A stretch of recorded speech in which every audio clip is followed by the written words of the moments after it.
Mama, ഈ കൂട്ടുകാരെന്ന് വെച്ചാ എന്താ? പണ്ട് പണിക്കൊന്നും പോകാത്ത കാലത്തെ മാമനസം ദൈവത്തിനോട് പ്രാർത്ഥിക്കേന്, ദൈവമേ എനിക്കൊരു ചായ കുടിക്കാൻ പൂതിയാണ്, പക്ഷെ കയ്യിലാണ് 5 രൂപ പൈസ ഇല്ലാണ്ടായിപ്പോയി. എന്നിട്ട് ദൈവം ചായ വാങ്ങി തന്നോ? ഇല്ല, പക്ഷെ ദൈവം ചായ വാങ്ങി തരാൻ വേണ്ടി ഒരാളെ പറഞ്ഞു വിട്ടു.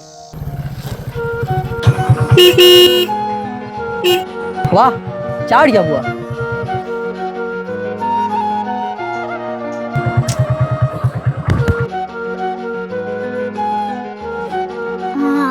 അപ്പൊ നമ്മളതിൽ പൈസ ഇല്ലാതെ ചായ വാങ്ങി തരുന്ന ആളാണല്ലേ കൂട്ടുകാരൻ? നമ്മൾ തളർന്നു പോകുമ്പോൾ നിഴല് പോലെ കൂടെ ഉണ്ടാവും. നമ്മൾ വിജയിക്കുമ്പോൾ സന്തോഷിക്കുകയും ചെയ്യും.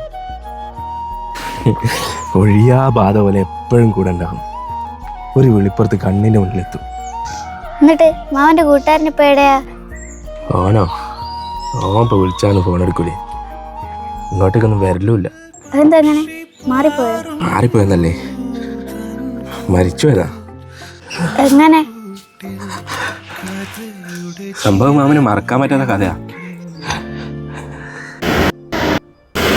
പക്ഷെ പറയാൻ കഴിയില്ലേ.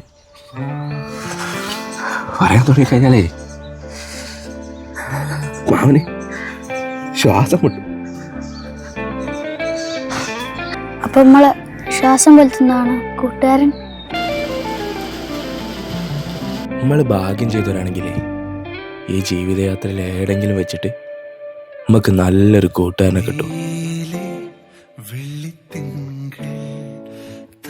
കുറേ ഒന്നും വേണ്ട, ഒറ്റയൊന്നും മതി.